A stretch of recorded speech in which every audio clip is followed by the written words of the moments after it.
Pakulo ng tubig. Yan. Wala kami tubig. Dahil ang birthday boy ay nagkatay ng Peking duck. Peking na duck. Yan ang birthday boy.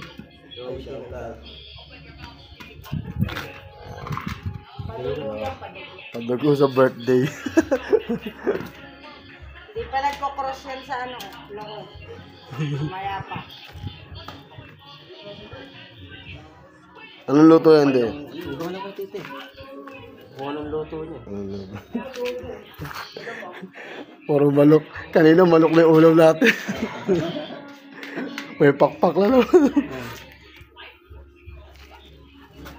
May abangan nyo kung anong luto yan. Ayan na. Nabalatan na.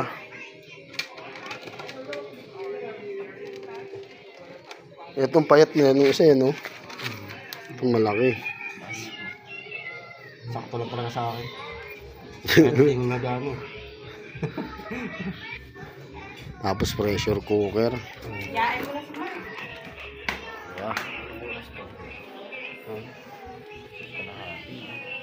May oras naman yun sa yung sa ano ko. 30 minutes, di ba? 15 minutes, ano lang yan, baboy. Sa baboy lang mo yun. Mo kay tite. Tapos nila ang pakukuluan para lumambot, syempre. Tapos lulutuin na.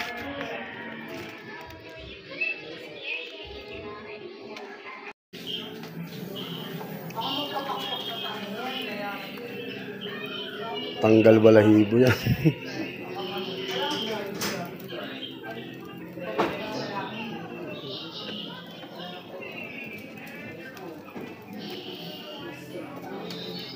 Ayan na guys, naluto na, kaunti nabawasan na.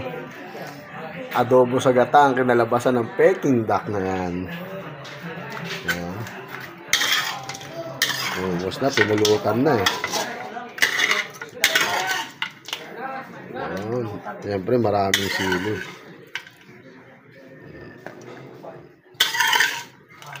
Diba? Sarap pulutan. Siyempre masarap din sa kanin yun. Ayan na natira. Oh. Ha? Tikman mo na. Hindi siya kumakain ng ano eh, kinatay. Kinatay sa bahay. Kaya kami lang. Utang yan, di ba? Ayan, siyempre sila. Binigyan mo si Gigi yan.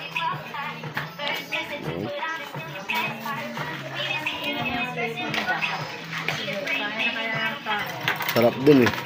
Sarap talaga. Sarap. Sarap, di ba? Sarap di ba?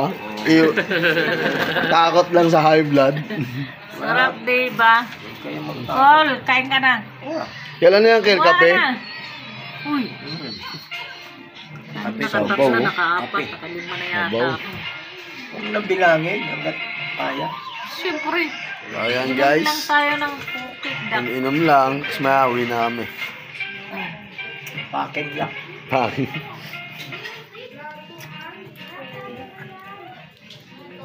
Diba?